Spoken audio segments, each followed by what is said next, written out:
Story zone, তোমার অনুভূতিদের খুঁজে নাও এখানেই। আব্বু শেরপুর গিয়ে ছানার পায়েস এনেছে। আপনার তো পায়েস পছন্দ, আর আপনি আমাকে আর পড়াতে যাবেন না, তাই আম্মু বললো দিয়ে যেতে। তাজদিদ আজও বিরক্তই হলো। পায়েস ওর বাবারও পছন্দ, এভাবে ওর নাম করে রিঙ্কির এই বাসায় আসাটা মোটেও পছন্দ হলো না ওর। রোমন কপাল দলার ভঙ্গিমায় মুখ লুকালো। যতদূর যা শুনেছে দেখেছে তাতে ওর এখনই ভয় করছে। তাজদিদ বলল, ওইটার কোনো প্রয়োজন ছিল না। তুমি ওয়াসি সাহেব নিমিলিত কণ্ঠে বললেন, এসেছো যখন ভিতরে গিয়ে বসো রিঙ্কি, তোমার আন্টি ভিতরেই আছে দেখো। বক্সটা ডাইনিংয়ে রেখে মাথা দুলিয়ে ঘরের ভেতরে চলে যায় রিঙ্কি। কিন্তু ঘরে ঢুকতেই ওর হাসিটা গায়েব হয়ে যায়। তাথই শার্লি, তামজিদ, মিসেস ওয়াশির, তাজদিদের বিছানার চারজন। মিসেস ওয়াশির তামজিদের মাথায় হাত বুলিয়ে দিচ্ছেন আর তার কলেজ জীবনের কথা বলছেন। তামজিদ তার কোলে শুয়ে রুবিক্স কিউব মেলাচ্ছে, মাঝে মাঝে মাকে খোঁচাচ্ছে। শার্লি কোলে বালিশ নিয়ে বসে মিটমিটিয়ে হাসছে, আর তাথই দু হাতে হাঁটু জড়িয়ে বসে হাঁটুতে থুতনি থেকে মুচকি হাসিতে মিসেস ওয়াশিরের কথা শুনছে। রিঙ্কির পায়ের তলার ঠান্ডা শান জ্বলন্ত কয়লা হয়ে যায় যেন। অদ্ভুতভাবে আন্টি বলে ডাক লাগায় ও। উপস্থিত চারজনই দরজায় তাকালো। মিসেস ওয়াশির হাসি মুখে বললেন, ও মা রিঙ্কি, তুমি কখন এলে? তামজিদ কপাল কুঁচকে বিড়বিড়িয়ে বলল, ও মা আপদ, এটা কেন এলো? শার্লি একবার রিঙ্কির দিকে তাকায়, একবার তাথইয়ের দিকে। ও তাথইয়ের অভিমত বোঝার চেষ্টা করছে। তাথই হাঁটু ছেড়ে বাবু হয়ে বসিয়া গেছে একেবারে। রিঙ্কি ভেতরে ঢুকে বলল, ওনারা কখন এসেছেন? ওরা তো দুপুরে লাঞ্চ করেছে। তুমি এসো, কেমন আছো বলো? ও বাসা সব কেমন আছে? সবাই ভালো আছে। তুমি কেমন আছো আন্টি? রিঙ্কি বিছানা ঘুরে এসে হুট করে মিসেস ওয়াশিরের গলা জড়িয়ে ধরল। তামজিদ ধর ফরিয়ে উঠে বসে। রিঙ্কির এই নাটকটা এর আগে ঘটেছে বলে মনে পড়ছে না। পরপরই ওর মনে হলো এর আগে তাথইও এই বাসায় আসেনি। ইতিমধ্যে শার্লি ওর কাছে তাথইয়ের বিষয়ে বলেছে, সাথে রিঙ্কির ইতিহাসও জেনে নিয়েছে। তামজিদ হিসেব করে বুঝলো চা ফেলার ঘটনার জন্য রিঙ্কির মনে তাথইকে নিয়ে কিছুটা হলেও ভয় ঢুকেছে, তাই ওর মাকে এসে ওভাবে জড়িয়ে ধরেছে সে। মিসেস ওয়াশির রিঙ্কির আকস্মিক আলিঙ্গনে কিছুটা হকচকিয়ে যান, তবুও জোরপূর্বক হেসে বললেন, হ্যাঁ আলহামদুলিল্লাহ। রিঙ্কি তার গলা ছেড়ে তাথইয়ের পানে চাইল। তাথই আবারও অমন হাঁটু জড়িয়ে বসলো, মুচকি হেসে বলল, কেমন আছো রিঙ্কি? অ্যাডমিশনের রেজাল্ট কবে দেবে তোমার? রিঙ্কির রাগ হয়, তবু মুখে জবাব দেয়, 2 দিন পর। তাথই কথা এগুলো না, ঘাড় বাঁকিয়ে তাকিয়ে রইল রিঙ্কির দিকে। রিঙ্কি মিসেস ওয়াশিরের গা ঘেঁষে বসল। মিসেস ওয়াশির আবারও বলতে লাগলেন। এর মাঝেই তাজদিদ দরজায় নক করে ভেতরে আসে। এক পলক ওকে দেখে তাথইয়ের দিকে তাকালো রিঙ্কি।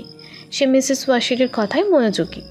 টেবিলে থাকা টুপিটা নিতে গিয়ে তাজদিদের চোখে পড়ল খাতায় অতিরিক্ত 3টা বিক্রিয়া লেখা। তৎক্ষণাৎ ওর চোখ যায় তাথইয়ের দিকে। তাজদিদ গম্ভীর গলায় ডাক লাগালো, তাথই। তাথই নিমিলিত চোখে তাকালো ওর দিকে। তাজদিদ বলল, এই পেজের নতুন 3টা রিয়াকশন তুমি লিখেছো? হুম, এক্সপেরিমেন্টে এই রিয়াক্টেন্ট পেয়েছিলে? ল্যাবে 18টা চেক দিয়েছিলাম। এদিকে আসো। তাথই মিসেস ওয়াশিরের মুখপানে চাইল।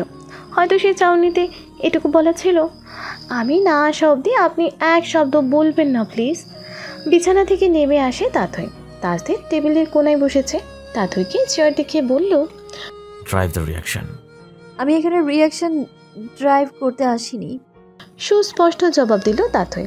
তাজদিদ ততটাই স্পষ্টভাবে বলল, এটার ড্রাইভেশন না করলে তুমি প্রীতিকারণিশ থেকে এক পা বেরোতে পারবে না।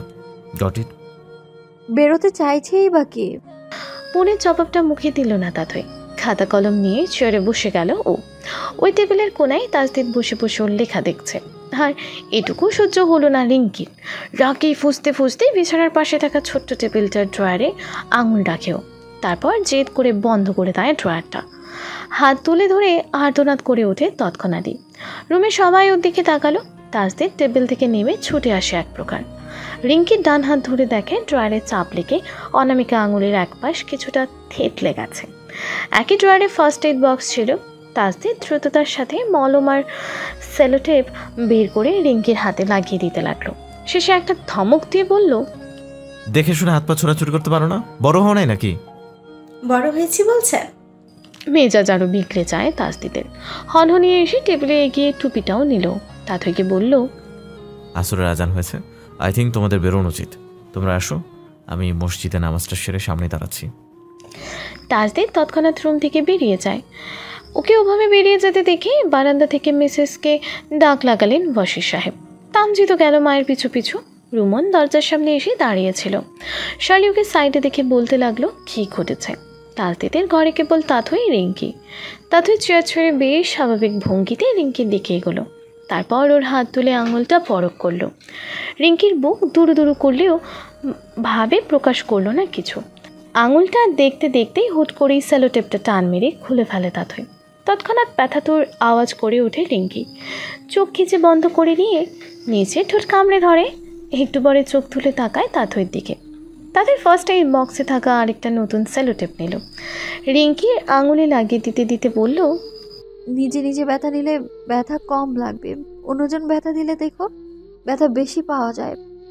তাসদিদ ভাই হয় তোমার, সিস্টার না। ওর হাত থেকে তুমি নার্সিং ডিজার্ভ করো না।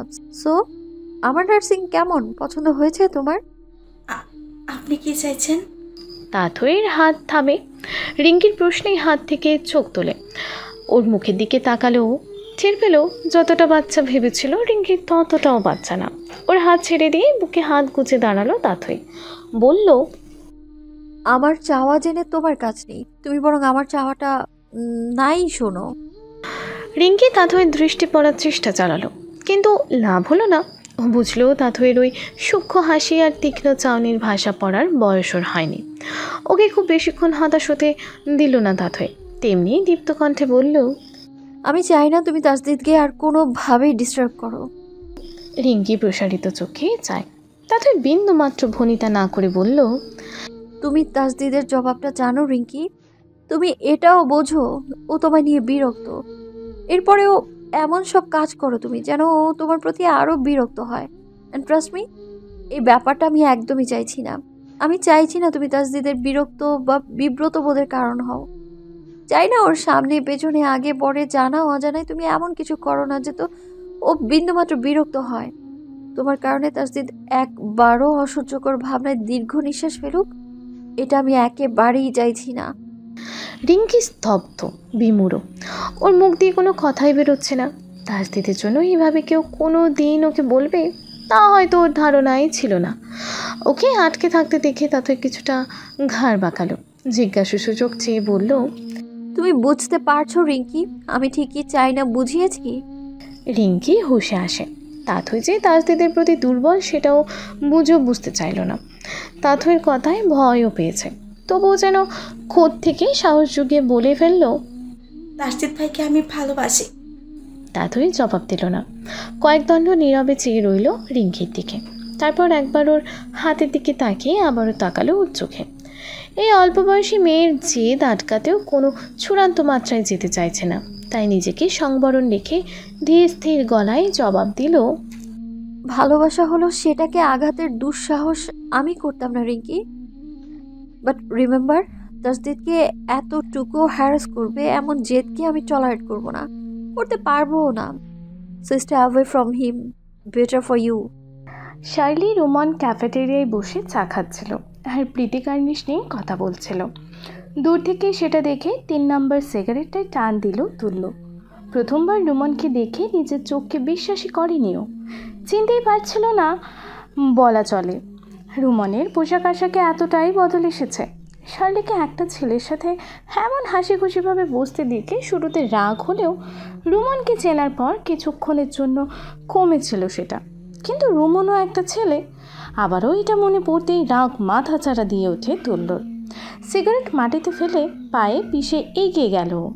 শার্লি ওকে এগোতে দেখল। তারপর ইচ্ছে করেই রোমানের ঘড়িটা ঠিক করার ভঙ্গিমা করলো ও। তুল্যর রাগ তরতরিয়ে বাড়ে। হনহনিয়ে পা চালিয়ে এসে রোমানের পাশে পরিপূর্ণ ভাব নিয়ে চেয়ারে হেলান দিয়ে বসে গেল ও। বলল, তোর পাঞ্জাবি স্টক আউট হয়ে গেছে রে রোমান, শার্ট প্যান্ট পরে খুব জেন্টলম্যান সাজছিস দেখছি। রোমান টেবিলে হাত রেখে গালে হাত দিয়ে বসলো। মুচকি হেসে বলল, তুমি ঠিক কোন বেশে আমাকে চাইছো তুল্যবাবু? লক্ষণ তো ভালো না তোমার। তুল্য এমন জবাব আশা করেনি। সোজা হয়ে ঠিকঠাক হয়ে বসলো ও। একবার শার্লিকে দেখে নিয়ে কড়াভাবে বলল, মেয়েদের থেকে দূরে থাক। কেন, তোমার জলে? কথাটাতে সত্যি জ্বলে উঠল তুল্য, একদম তেলে বেগুনে জ্বলে ওঠার মতোই। তেরে রুমনের দিকে হাত বাড়াচ্ছিল ও, কিন্তু কোত্থেকে অন্য আর একটা হাত এসে ওর হাতটা ধরে ফেলে। তুল্য মেজাজ নিয়ে পাশে তাকায়, দেখে বাঁ হাতে ডাল পরোটার প্লেট ধরে ডান হাতে শান্ত ওর হাত ধরে আছে, পেছনে টিটুও দাঁড়ানো। পরোটা ডালে চুবিয়ে খেতে খেতে যেন দ্বন্দ্বযুদ্ধের মজা নিচ্ছে সে। শান্ত তুল্যর হাত ছেড়ে দিয়ে বলল, ওকে হ্যারাস করা বন্ধ কর তুল্য, নাইলে তোর এগেনস্টে আমি সোজা দিন বরাবর নালিশ জানাবো। তুল্য টেবিলে আওয়াজ করে চড় মেরে উঠে দাঁড়ালো। ওকে ওভাবে দাঁড়াতে দেখে শার্লি রুমনও ভয়ে দাঁড়িয়ে যায়। টিটু এক পা পিছিয়েছে, কিন্তু শান্ত স্থির, কোনোরূপ শব্দ ছাড়াই কেবল চাউনিতে ও তুল্যর মাঝে একটা যুদ্ধ চলছে যেন। একটু সময় ওভাবে থেকে শার্লির দিকে অগ্নিদৃষ্টিতে তাক করলো তুল্য, পর মুহূর্তেই চলে গেল ওখান থেকে। শার্লি শুকনো ঢোক গিলল একটা। ও বুঝলো আজ আর ওর রক্ষে নেই। আলফেজ পুত্রর রাগ আজ ওকে ভস্মই করে দেবে, ও নিশ্চিত। শান্ত কিছুক্ষণ শার্লির ভয়টা চেয়ে চেয়ে দেখল। রুমন বলল, শান্ত ভাই, আপনি শান্ত হন। তুল্য এমনই, আসলে আমি কিছু মনে করিনি। শান্ত জবাব দিল না কোনো। দূরের টেবিলে গিয়ে খাবার খেতে লাগলো। ধপ করে চেয়ারে বসে গেল শার্লি রুমন।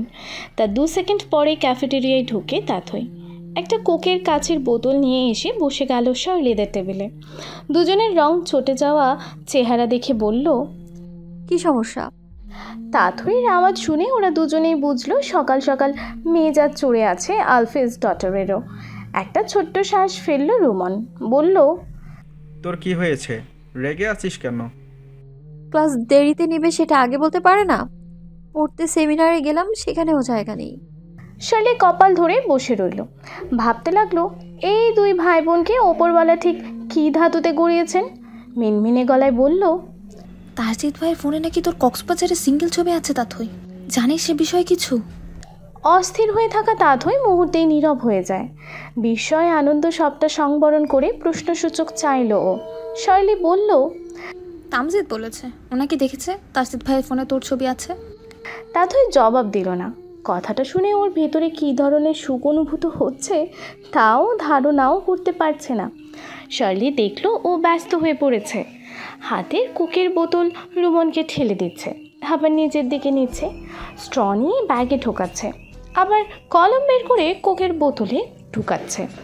রুমন লুকিয়ে চুরিয়ে হাসছে এসব দেখে। শার্লি নিজেরও হাসি পেল, হাত কপাল থেকে সরিয়ে তাতে মাথা ঠেকালো, শব্দহীন হেসে বলল, সেন্ট্রাল লাইব্রেরিতে পড়বি, চল। লাইব্রেরি কার্ড নেই আমার। আজ করে নিস, চল। রুমন উঠে দাঁড়িয়ে ব্যাগ কাঁধে নিল। তাথই বারণ করলো না। 3 জনে মিলে এগোলো কেন্দ্রীয় পাঠাগারে। শার্লি লক্ষ্য করলো তাথইয়ের হাত পা মৃদু কাঁপছিল। রিসেপশনে গিয়ে স্টুডেন্ট আইডি কার্ড দেখিয়ে লাইব্রেরি কার্ড বানানোর নিয়মকানুন শেষ করে ওরা। চলে আসতে যাবে, পেছন থেকে তৎক্ষণাৎ চেনা স্বরে নিজের নাম শুনতে পায় তাথই। শার্লি রুমন পেছনে তাকিয়ে দেখে পেছনে তাসজিদ দাঁড়ানো। কিছু না বলে ওরা দুজন চলে যায়। তাথই পেছন ফিরে স্থির রইল আর তাসজিদ এগোলো। তার পরনে কালচে খয়েরি আর সাদা চেকের শার্ট, কাঁধে ব্যাগ, হাতে 2 মোটা মোটা বই। তাসজিদ বলল, জীবনে যত যাই হও না কেন এনআইডির ছবি সেই গরিবের মতোই হবে। তোমার ছবিটাকে ওরা ছাড় দেয়নি, তাথই আলফেজ, আফসোস। হ্যালো ডিয়ার লিসেনার্স, আপনারা শুনছেন স্টোরিজ অন প্রেজেন্স ধারাবাহিক পর্ব গল্প। আমাদের সামগ্রিক প্রচেষ্টাকে উৎসাহিত করতে লাইক অ্যান্ড কমেন্ট করতে ভুলবেন না। Thank you. তাথই ভ্রু কুচকালো। তাসজিদ হাতের আইডি কার্ড ওর সামনে তুলে ধরে বলল, রিসেপশনে ফেলে এসেছিলে। তাথই হাতে নিল কার্ডটা, বুঝলো স্টুডেন্ট আইডি বের করতে গিয়ে ওটাও হয়তো পড়ে গিয়েছিল। তাসজিদ একবার তাথইয়ের পেছনে উকি দিয়ে শার্লিদের খুঁজে বলল, ওরা চলে গেল কেন? হয়তো আপনার সাথে দেখা করতে চায় না তাই। তাথইয়ের জবাবটা মোটেও ভালো লাগলো না তাসজিদের। মনে মনে হয়তো বলল, এমন কর্কশ মেয়ের উপকার করাটা উচিত না। এক পা এগিয়ে বেশ হেয়ালি করেই বলল, ভুল জানো তুমি, তাসজিদ ওয়াসিরের সাথে দেখা করার জন্য মানুষ লাইন দিয়ে দাঁড়ায়। সত্যিটাই বলেছ তাসজিদ ওয়াসির, কিন্তু আসল কথা হলো সেই লাইনের শুরুতে আমি দাঁড়িয়ে গিয়েছি। আর ট্রাস্ট মি, আমি পেছনে কাউকে আগানোর সুযোগ দেব না। মনে মনে এতগুলো কথা স্বীকার করলেও মুখে কেবল থ্যাঙ্কস বলল তাথই। তাসদিদ মজা করেই বলল, তোমার ধন্যবাদ পেয়ে আমি ধন্য। পাশ কাটাচ্ছিল তাসদিদ, কি মনে করে আবারও পেছনে ফিরল ও, বলল, by the way, happy birthday Tathoi, সব সুখ তোমার হোক। তাথই স্তব্ধ, মোবাইলে দৃষ্টি রেখে লাইব্রেরির দিকে চলে গেল তাসদিদ। তাথইয়ের চোখ খুশির জলে ভরে ওঠে। শেষবার জন্মদিনের উইশটা ওকে তুল্য করেছিল বিদেশে যাওয়ার আগে। তারপর এই উইশ পাওয়ার সব রাস্তা বন্ধ করে দিয়েছে ও, কাউকে সুযোগ দেয়নি। টুপটাপ দুফোঁটা পানি বেরিয়ে আসে ওর চোখ থেকে। চোখ মুছতে মুছতে এক ছুটে বাইরের কনফেকশনারির দোকানে চলে আসলো তাথই। হাঁপাতে হাঁপাতে, তবে চোখে মুখে উচ্ছ্বাস নিয়ে দোকানিকে বলল, 1 নিউটেলা চকলেট কেক প্লিজ। দোকানি অন্য ক্রেতাদের কাজে ব্যস্ত ছিলেন। তাথইয়ের কান্না আর হাসি মিশ্রিত আনন্দ দেখে সেসব ছেড়ে এগিয়ে আসলেন তিনি। বললেন, কয় পাউন্ড? দ্য লার্জ ওয়ান, সবার বড়টা। মাথা উপর নিচ করলেন দোকানি। বড় কেকটা বের করতে করতে বললেন, উপরে কি লিখব? Happy birthday. কোনো নাম? তাথই মনে করলো তাসদিদ ওকে নাম ধরে উইশ করেছে কিনা। পরে নাম বলে দিল দোকানিকে। ভদ্রলোক কথাটা লিখলেন। তাথই ফোন বের করে রুমনকে মেসেজ করলো। তারপর কেক, চাকু, পার্টি স্প্রে, জন্মদিনের টুপি সব কিনলো। সেগুলো নিয়ে এসে বসলো টিএসির মাঠে। অপেক্ষা না করে কেকটা একা একাই কাটলো তাথই। এক ফোঁটা চোখের জল ফেলে হাসি মুখে নিজে নিজেই বলল, হ্যাপি বার্থডে তাথই, সব সুখ তোর হোক। কেকের বড় সড়ো একটা অংশ মুখে পড়ে তাথই সেটা শেষ করে আবারও আরেক টুকরো কাটেও। এই কেক ওর পছন্দের, খায়নি বহু কাল। এর মাঝেই রুমন শার্লিকে সাথে করে সেখানে হাজির হলো। কিন্তু এখানে এসে জন্মদিনের সব জিনিসপত্র দেখে মুখ হাঁ হয়ে যায় ওদের দুজনের। তাথই কাঁদছেও হাসছেও। হতবিহ্বল হয়ে শৈলী বসে যায় ওর পাশে। তাথই একটা টুপি মাথায় পরে ওর দিকে স্প্রে এগিয়ে দিল। জল ভরা চোখে বলল, wish me dude, I'm the birthday girl. Tasdid Wasi wish করেছে আমায়। শৈলী বিমূঢ়, ও নিজের চোখের কোণেও জল জমেছে। রুমন মাথা নেড়ে নিঃশব্দে হাসলো। এতগুলো বছরের বন্ধুত্বে প্রথমবারের মতো তাথই ওদেরকে উইশ করার সুযোগ দিয়েছে। ভালোবাসা মানুষকে এভাবে বদলে দেয়। সাভারের প্রান্তীয় এলাকা। মূল সড়কটা বেয়ে নামলে একটা শাল বাগান, আর বাগানের খানিকটা ভেতরে কাঠ রাখার জন্য টিন শেডের একটা বড় সড়ো গোদাম ঘর। লম্বা মতন ঘরটার টিনের ছাদটাও অনেক উঁচু। টিন শেডে সৌর বিদ্যুতের চার্জারে রোদ পড়ে সেটা চিকচিক করছে। ঘরের ভেতরে দক্ষিণ দিকটায় খড় রাখা, সেখানে 3-4টে খরগোশ। খড়ের গাদার পাশেই একাধারে 4-4টে কাঁচের অ্যাকোয়ারিয়াম। পানি ভরা অ্যাকোয়ারিয়ামগুলোর একটাতে কয়েক প্রকার মাছ, একটাতে কয়েক প্রকার সামুদ্রিক ঘাস, একটাতে ঝিনুক, আরেকটাতে আপাত দৃষ্টিতে ফাঁকা। অ্যাকোয়ারিয়ামের পেছনে একটা কাঠের তাক, তার 4টে স্তরে ছোট্ট বড় বয়াম রাখা। পশ্চিমে একটা লোহার গ্রিল করা বাঁকানো জানালা আছে। সেখানটায় কয়েক রকমের গাছ, ফুলের ওপর 2-4টে প্রজাপতিও দেখা যায়। তবে সেগুলো পুঁজি করা। পলিথিনের দেয়াল তুলে তাদের আবদ্ধ করা হয়েছে ওই সীমাতে। বেশ অনেকগুলো টব রাখা আছে, এক এক টবে এক এক রকমের গাছ। উত্তর দিকে থাই গ্লাসের জানালা, তার সামনে বসানো টেবিলটায় কাজ করছে তাসদিদ। মোবাইলের রিংটন শুনে অনুবীক্ষণ থেকে চোখ সরালো ও। হ্যান্ড গ্লাভস খুলতে খুলতে তাসদিদ পাশের টেবিলের দিকে এগোলো। স্ক্রিনে রিঙ্কির বাবার নাম্বার। তাসদিদ কল রিসিভ করে সালাম দিল। ওপাশ থেকে হন্তদন্ত স্বরে ভেসে এলো, হয় হ্যালো তাজদিদ, রিঙ্কি অনেকক্ষণ হলো ঘরের দরজা লক করে রেখেছে, দরজা খুলছে না, রেসপন্স করছে না, আমাদের কোনো কথা শুনছে না, তুমি একটু আসো প্লিজ প্লিজ তাজদিদ। তাসদিদ হক চকিয়ে যায়, অপ্রস্তুত হয়ে বলে, দরজা লক করে রেখেছে মানে কি হয়েছে? ঢাবি অ্যাডমিশনের রেজাল্ট দিয়েছে কিছুক্ষণ আগে, ওর চান্স হয়নি এজন্য। ভদ্রলোক কেঁদে উঠলেন। পাশেই ওনার মিসেস হাউমাউ করে কাঁদছে আর দরজা ধাক্কাচ্ছে। চোখ বন্ধ করে কপাল চেপে ধরে তাসদিদ একদণ্ড সময় নিয়ে কঠোর আওয়াজে বলল, ওকে ডাকতে থাকো আঙ্কেল, কথা বলতে থাকো, আর আশেপাশে কাউকে ডেকে দ্রুত দরজা ভেঙে ফেলার ব্যবস্থা করো, আমি আসছি। কল কেটে দ্রুততার সাথে ঘরটা থেকে বেরিয়ে আসলো তাসদিদ। ভাড়ায় চালিত বাইকে করে মিনিট 10 মধ্যে এসে পৌঁছালো রিঙ্কিদের বাসায়। এক প্রকার দৌড়ে সিঁড়ি বেয়ে উপরে ওঠেও বাসার ভেতরে ঢুকে দেখে রিঙ্কির রুমের সামনে ওর বাবা মা কপালে হাত রেখে ফ্লোরে বসে আছে। রোজি ওর মেয়েকে কোলে নিয়ে পিঠে আস্তে ধীরে থাপড়াচ্ছে আর এপাশে ওপাশে হাঁটছে। তাসদিদকে দেখে রোজি থেমে যায়। অদ্ভুতভাবে ওর চোখ ভরে ওঠে। রোজি অস্ফুট স্বরে তাসদিদের নাম ধরে ডাকলো।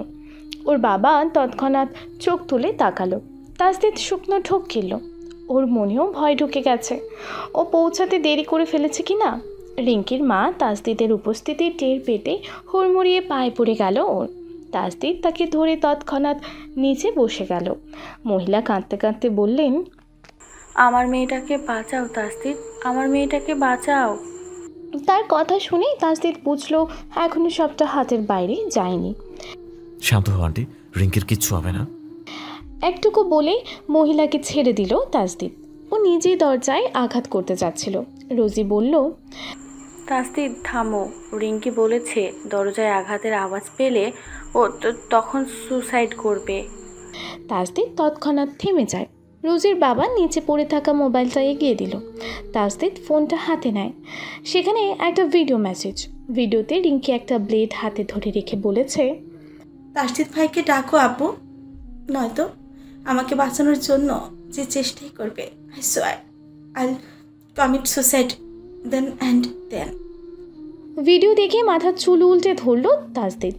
একদণ্ড চোখ বন্ধ রেখে জিভ দিয়ে ঠোঁট ভিজিয়ে নিজের ঠোঁট কামড়ে ধরল। শার্টে নেমে আসা বাঁ হাতটা ডান হাতে টান মেরে রিঙ্কির দরজায় হাতের শব্দ করলো তাসদিদ। উঁচু গলায় বলল, দরজা খোলো রিঙ্কি, এটা আমি তাসদিদ। আমাকে বিয়ে করবেন তাসদিদ ভাই? দরজার ওপার থেকে এমন একটা কথাটা শুনে তাসদিদ বড়সড় একটা ধাক্কা খায়। এই মুহূর্তে এমন কথাটা ওর আশা দিচ্ছিল। রোজির মেয়ে ঘুমিয়ে গেছে। মেয়েকে কোলে রেখেও তাসদিদের অবস্থা অনুধাবনের চেষ্টা করলো। ও আগেই বুঝেছিল বোনের সব জেদের মূল কথা এটাই। রিঙ্কি তাসদিদকে ডেকে এনে এমন একটা পরিস্থিতিতে ফেলবে এমনটা আন্দাজে ছিল ওর। তাসদিদ এক পলক রিঙ্কির মা বাবার দিকে তাকালো। রিঙ্কির মা পাগলের মতো করে বলল, তাসদিদ রাজি হয়ে যাও বাবা, হ্যাঁ বলে দাও ওকে। আমার মেয়েটা নয়তো যা খুশি করে ফেলবে বাবা, আমি তোমার পায়ে। তাসদিদ আবারও পিছিয়ে যায়। রিঙ্কির বাবাও আহাজারি করে বললেন, আমি ওকে অনেক বুঝিয়েছি তাসদিদ, ও মানেনি। তুমি প্লিজ হ্যাঁ বলে দাও, আমার মেয়েটাকে বাঁচিয়ে নাও প্লিজ। অবাক হলো তাসদিদ। শুধু এক রিঙ্কিকে বোঝানোটা হয়তো সম্ভব ছিল, কিন্তু এই পুরো পরিবারকেও কি করে বোঝাবে? কি একটা ভেবে পকেট থেকে ফোন বের করলো ও। ঠিক তখনই রিঙ্কির বাবার ফোনে ভিডিও কল করলো রিঙ্কি। ফোনটা তাসদিদের হাতে থাকায় ওই কলটা রিসিভ করে। রিঙ্কি মলিন হেসে বলল, আপনার আমার অনেক আগে থেকেই সম্পর্ক তাসদিদ ভাই। পড়াতে আসার নাম করে আপনি মূলত আমার সাথে প্রেম করতেন। আমাকে বিয়ের মিথ্যে আশ্বাস দিয়ে গভীর সম্পর্কেও জড়িয়েছেন, কিন্তু এখন আপনার আমার সাথ থেকে মন উঠে গেছে। আপনি আমার সাথে আর সম্পর্ক রাখতে চাইছেন না। আর যখন দেখলেন আমার চান্স হয়নি, আপনি সেই অজুহাত দেখিয়ে আপনি এক্ষুনি সব শেষ করে দিতে চাইছেন। অথচ আমাদের সম্পর্কটা এতই গভীর যে আপনি আমাকে ছেড়ে গেলে আমি সমাজে মুখ দেখাতে পারবো না। আপনি ছাড়া অন্য কারো স্বামিত্ব বরণের সামর্থ্য আমার নেই, তাই আমি সুইসাইড করতে বাধ্য হয়েছি। রিঙ্কির কথাগুলো শুনে তাসদিদের পায়ের তলার মাটি সরে যায়। অবিশ্বাস্য দৃষ্টিতে চেয়ে রয় ও হাসি মুখে জঘন্যতম মিথ্যে বলতে থাকা মেয়েটির দিকে। রোজি বিস্ফোরিত চোখে ফোনের স্ক্রিনে তাকালো। তাসদিদের বিরুদ্ধে এত বড় মিথ্যাচার শুনে ওর নিজেরই ইচ্ছা করছিল রিঙ্কির গলা টিপে ধরতে, কিন্তু রিঙ্কির কোনোরূপ ভাবান্তর নেই। ও তেমনই হেসে বলল, সুইসাইড নোটে এইটুকু লেখা যথেষ্ট হবে না তাসদিদ ভাই? রাগে হাত মুষ্টিবদ্ধ হয়ে আসে তাসদিদের। চোয়াল শক্ত করে চেয়ে রয় ও রিঙ্কির দিকে। রিঙ্কি বিন্দুমাত্র বিচলিত হলো না।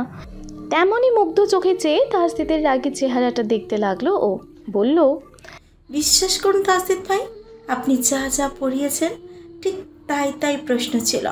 সব কমন ছিল আমার, লেখার জন্য হাত নিষ্পিস করছিল। বিশ্বাস করুন, তবুও লিখিনি। এতগুলো দিন আপনার সব রকম বিরক্তি উপেক্ষা সহ্য করেছি। আপনাকে পাওয়ার জন্য অ্যাডমিশনকে নোংরার মতো ছুঁড়ে ফেলাটাও ছিল আমার কাছে অতি সামান্য ব্যাপার। সেখানে নিজেকে আঘাত করাটাও আহামরি কিছু হবে না। এখন আপনি যা করার চেষ্টা করুন না কেন, আমার কাজ শুধু হবে একটা আজর। আমার কিছু হলে আপনার কিছু আসবে যাবে কি না জানি না, কিন্তু আপনাকে নিয়ে অপবাদ রটলে তাতে আমার খারাপ লাগবে তাসদিদ ভাই, বিশ্বাস করুন। তাসদিদ ঘৃণ্য দৃষ্টিতে রিঙ্কির বাবার দিকে তাকালো। সে লোক নিজেও হতবাক। তার চেয়ে এতটা বিশ্রীভাবে সবটা সাজিয়েছে সে সম্পর্কে বিন্দুমাত্র আঁচ ছিল না তার। রিঙ্কি কোনো দিকে পাত্তা না দিয়ে হাতে ধরে থাকা ব্লেডটা দেখিয়ে বলল, এখানে 4টে রক দেখা যাচ্ছে তাসদিদ ভাই, বলুন সবগুলো কাটলে কি বাঁচার সম্ভাবনা আছে? একটু দ্রুত বলুন, আমার হাতে সময় নেই। আপনাকে সময় দেওয়ার মতো চরম ভুল আমি করতে চাইছি না, তাই দ্রুত বলুন প্লিজ, আপনি আমাকে বিয়ে করছেন কি না? Do whatever you want. নির্বিঘ্নে কথাটা বলে ফোনটা সোফায় ছুঁড়ে মারল তাসদিদ। কোনো দিক না তাকিয়ে ও বেরিয়ে আসলো রিঙ্কিদের বাসা থেকে। রিঙ্কির মা ছুটে এসে ওর পথ আটকে দেয়, আহাজারি করে বলে ওঠে, এমনটা করো না তাসদিদ, ওর আবদার মেনে নাও প্লিজ, নইলে ও নিজেকে শেষ করে দেবে। আমার মেয়েটা অনেক জেদি। বিয়ে তো তুমি একদিন না একদিন করবেই তাসদিদ। হয়তো এখন ও তোমার জীবনসঙ্গী হিসেবে পছন্দ না, কিন্তু ও তোমার জন্য নিজেকে তৈরি করে নেবে। দেখো, আমি কথা দিচ্ছি, ও তেমনই করে নিজেকে তৈরি করবে যেমনটা তুমি চাও। ও তাসদিদ কিং কর্তব্য বিমূঢ়। মেয়ের চিন্তায় এরা স্বামী স্ত্রী দুজনেই যে অবুঝ হয়ে গেছে তা বুঝলো। বলল, পাগল হয়ে গেছো তোমরা? হ্যাঁ, তোমার মেয়ে অসুস্থ আঙ্কেল, ওর আমাকে না মানসিক চিকিৎসা দরকার। তোমরা কোথায় ওকে বোঝাবে, তা না করে আমাকে। রোজি এগিয়ে আসলো এবারে, বলল, রিঙ্কি এখন নিজের মাঝে নেই তাসদিদ, ও এখন সব পারে। নিজের সাথে তোমার সম্মানটাও ধূলিসাৎ করে দেবে ও। আবারও ভিডিও কল আসে রিঙ্কির বাবার ফোনে। ভদ্রলোক ছুটে গিয়ে কল রিসিভ করতেই হাওমাও করে কেঁদে উঠলেন। তাসদিদের দিকে ধরতেই ও দেখলো রিঙ্কির হাত জুড়ে টকটকে রক্ত। ও হাতে ব্লেড চালিয়েছে ভেবে দৃষ্টি প্রসারিত হয় তাসদিদের। এক মুহূর্তের জন্য ওর মনে হচ্ছিল, আর যাই হোক, রিঙ্কি আত্মহত্যার মতো ভয়ঙ্কর পদক্ষেপ নেবে না। কিন্তু ওর ধারণা ভুল ছিল। রিঙ্কির মা আরও জোরে কাঁদছে, দরজা ধাক্কাচ্ছে। ওদিকে রিঙ্কি টলমল স্বরে বলে চলেছে, সুইসাইড নোটটা কোথায় রাখা সেটা ইন্সপেক্টরকে মেসেজ করব তাসদিদ ভাই। আপনি বাসা থেকে বেরোলে টেক্সট সেন্ড হয়ে যাবে। আসুন আপনি। ওকে ওকে ফাইন, আমি রাজি। তাসদিদের জবাব শুনে রিঙ্কির বাবা মা কান্না থামালেন তৎক্ষণাৎ। রোজি বিস্ময়ে তাকালো তাসদিদের দিকে, কিন্তু ওই অবস্থাতেও রিঙ্কি হেসে ফেলল, বলল, মিথ্যে বলছেন। দরজা খোলো। আপনি জানেন যদি আপনি কথার খেলাপ করেন বা কোনো রকম চতুরতা দেখান তাহলে আমি কি করব? আপনার জন্য প্রীতি কার্নিশের বাকি সবাইও ফেসে যাবে তাসদিদ ভাই। সর্বশক্তিতে হাত মুঠো করে নিয়ে নিজেকে সংবরণ করলো তাসদিদ। আর রিঙ্কি মুগ্ধ হয়ে সেই রাগ দেখছে। তাসদিদ তেমনি শান্ত কণ্ঠে বলল, তুমি যা চাইছো তাই হবে। আমার কাছে আমার আর আমার ফ্যামিলির সম্মানের চেয়ে বড় কিছুই না। দা ওপেন দ্য ডোর। রিঙ্কির ঠোঁটে বিশ্বজয়ের হাসি ফুটল। ও হয়তো জানতো ওর শেষ কথায় তাসদিদ রাজি হবে। কল কেটে রিঙ্কি খুলে দেয় দরজা। তাসদিদ এক মুহূর্ত দেরি না করে ভেতরে ঢোকে। দরজার পেছনে হ্যাঙ্গারে থাকা ওড়না নিয়ে রিঙ্কির হাতে প্যাঁচ দিতে উদ্যত হয়। ওর সে স্পর্শটুকুতেই খুশি হয়ে যায় রিঙ্কি। এই ব্যস্ততায় ওকে প্রতিবার তাসদিদ নামে পাগল করে। ওড়না বাঁধার সময় তাসদিদ খেয়াল করলো ড্রেসিং টেবিলের কোনায় বোতলে লাল তরল জাতীয় কিছু রাখা। ওর বুঝতে বাকি রইল না কী ঘটেছে। রিঙ্কির মা মেয়েকে জড়িয়ে ধরতে যাচ্ছিল, কিন্তু তাসদিদ তাকে সুযোগ দিল না। সশব্দে চড় বসালো রিঙ্কির গালে। পুরো বাসাটা যেন কোলাহলে পূর্ণ ছিল, ততটাই শুনশানের রূপ নেয়। এক মুহূর্তের জন্য পাথর হয়ে যায় রোজি আর ওর বাবা মা। চরের জন্য রিঙ্কি এক প্রকার উড়ে গিয়ে বিছানায় পড়েছে। ওর চারপাশ ঘুরছে।